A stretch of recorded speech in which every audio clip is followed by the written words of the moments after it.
اگر اتنا بیشے تب لگا کھلے تیار ہیں اگر تت کے تیار ہیں مگر قرآن دے کہ پائی پائی دا حساب تھی یا ایوہ الانسانو ما غرک بربک الکریم اے انسان تیرے کو پائی پائی دا حساب چکامنا پوسی تیرے کو پائی پائی دا حساب ڈیمنا پوسی تیرے کو زمین تے آئی تیرے کو پوچھنا پوسی تو مال کتنا گھدئی جزاد کتنا گھدی ہے بینک بیلنس کتنا گھدئی اولاد کتنا کٹھی گھدی ہے نظام کتنا بنایا ہے جہان کتنا سجایا ہے مگر تو ساتھ گئی دین اسلام واسطے کیا کیتا ہی دین اسلام دا پرچار کتنا کیتا ہے دین اسلام دے مطابق زندگی کو بسر کتنا کیتے آئی اے سارے سوال تیرے کول تھیمنے ہیں پائی پائی دا حساب تھی سی پائی پائی دا نظام تھی سی جی میں تو شارک پھٹی دی اگر پیچھانی بھی کرے دا توڑنے دے وچ انہیں حساب و کتاب اگر پیچھانی بھی کرے دا میں دین اسلام بھی ساری چیزاں پوچھنا بھی چاہتے وَإِن تَعُدُّوا نِعْمَةَ اللَّهِ لَا تُحْصُوهَا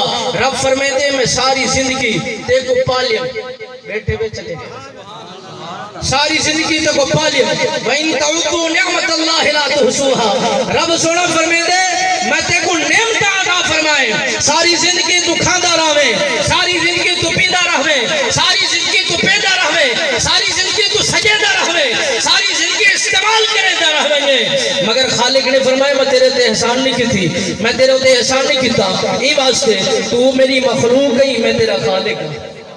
تو بنن والا ہی میں بنامن والا ہاں تیرا حق بندا ہے گھنن میرا حق بننا ہے دیمن تو گھندا رہ گئی میں ڈیندا رہ گئی تو گھندا رہ گئی میں عطا کرے دا رہ گیا مگر میرا خالق فرمیندے کہ جرے ویلے حضرت ابو ذر غفاری یہ روایت کو نقل فرمیندے آپ سرکار نے فرمایا جرے ویلے انسان دے شکریہ ادا نہیں کریندا جرے ویلے انسان دی ہمدردی نہیں کریندا جرے ویلے انسان دی مدد نہیں کریندا جرے ویلے انسان دے نال سہارا نہیں بندا جرے ویلے انسان دے نال محبت نہیں بندا جرے ویلے انسان دے نال خلوص دے نال پیار نہیں کریندا میرے آقا نامدار صحابی میرے آقا نامدار صلی اللہ علیہ وسلم سرکار دے صحابی رسول نے فرمایا کہ جرے ویلے بندے دا شکر ادا نہیں کرے دا کیونکہ وہ مزاج کوئی نہیں طبیعت کوئی نہیں عادت کوئی نہیں ظرف کوئی نہیں ذہن کوئی نہیں عادت کوئی نہیں خلوص کوئی نہیں طبیعت کوئی نہیں نگاہ کوئی نہیں کردار کوئی نہیں